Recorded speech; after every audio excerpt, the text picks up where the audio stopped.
in HD.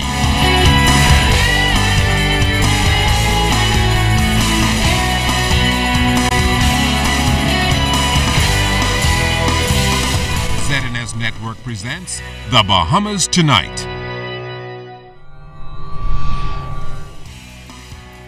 This segment of the news is brought to you by BTC, powered by Lime. Welcome to the Bahamas Tonight, the weekend edition. Good Saturday evening, everyone. I'm LaDawn Davis. Thanks so much for joining us. Topping the news tonight, the second suspect believed to be behind the shooting of Police Superintendent Clayton Fernandez earlier this week is in police custody tonight.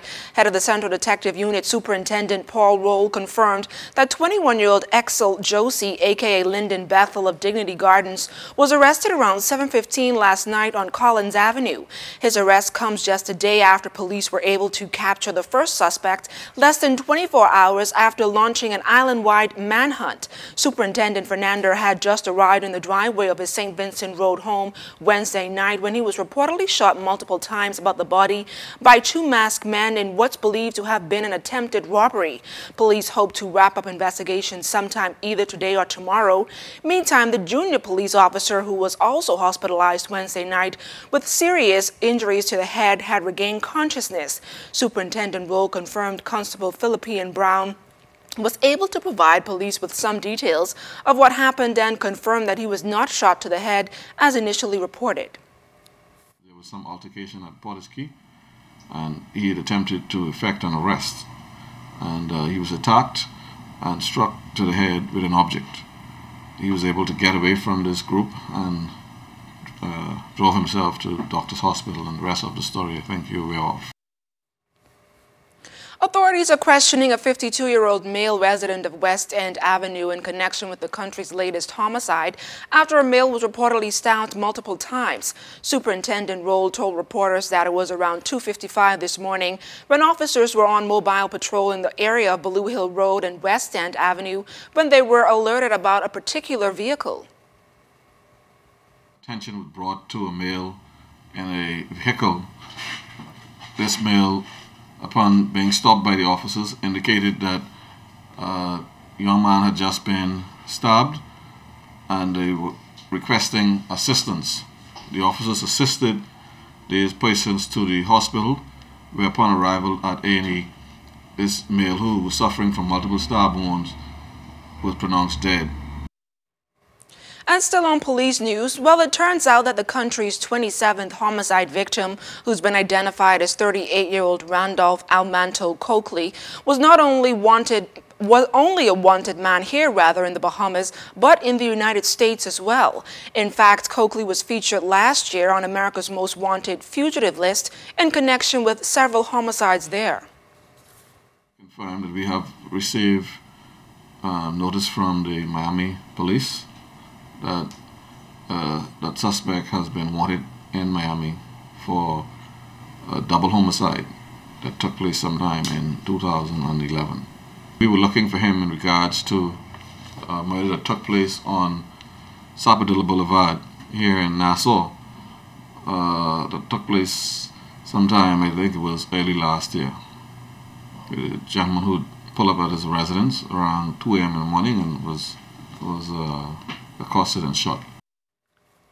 Now, Coakley was reportedly gunned down on Thursday afternoon when he, along with two other males, were sitting outside a residence at Bartlett Street off Johnson Road. Police reported that they were approached by a male wearing a blue hooded jacket and jeans pants who allegedly fired shots in the direction of Coakley, hitting him multiple times. He died on the scene. An overnight operation by Central Division officers resulted in the closure of 3 clubs here in New Providence, 12 people arrested for various offenses, and 35 drivers cited for various traffic infractions. The operation was conducted between 6 o'clock Friday evening and 4 o'clock this morning. Police confirmed the clubs, 2 located on East Street and a third on Mackey Street, were ordered closed after they were found in breach of the License Act. In crime news from the Family Islands, Eleuthera police are questioning a 29-year-old male resident of Tarpon Bay in connection with the recent stabbing incident that reportedly occurred around 11 o'clock last night. Preliminary reports indicate that the victim, a 23-year-old male resident of Tarpon Bay, reportedly got into an altercation with another male and was stabbed multiple times. The victim was taken to the Rock Sound Clinic where his condition is presently unknown. The suspect reportedly turned himself into police around 12:15 this morning and active police investigation continues. Several residents in southwestern New Providence are frustrated after their cars were reportedly vandalized during the early morning hours. Some of them spoke with our Andrew Knowles today. Shattered glass from broken windshields and only rocks left behind as evidence. That's what residents at the Flamingo Gardens area had to wake up to Saturday after vandals were reportedly driving around in the wee hours of the morning doing some serious damage, leaving residents with very costly expense of fixing this vehicle.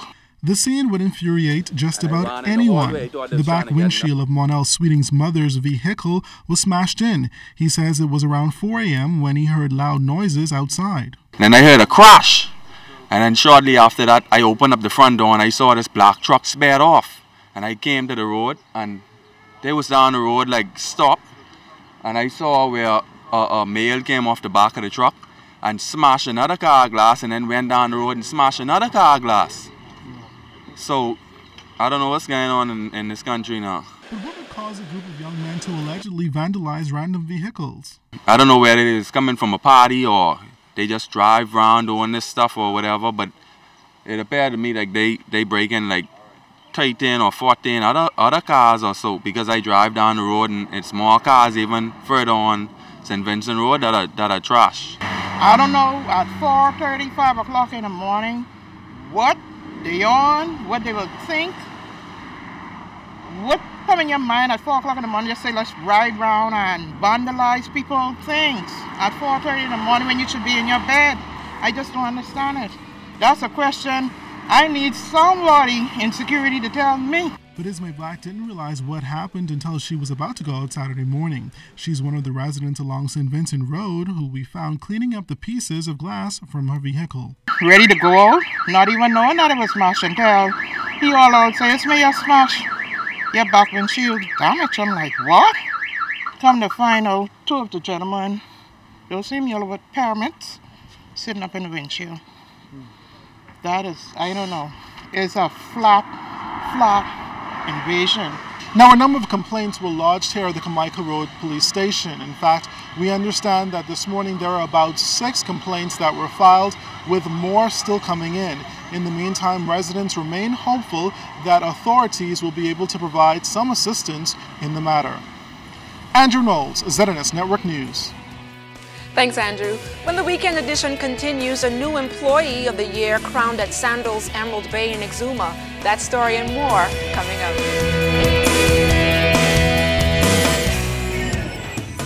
This portion of the news is brought to you by Sun Oil Limited, fueling growth for people.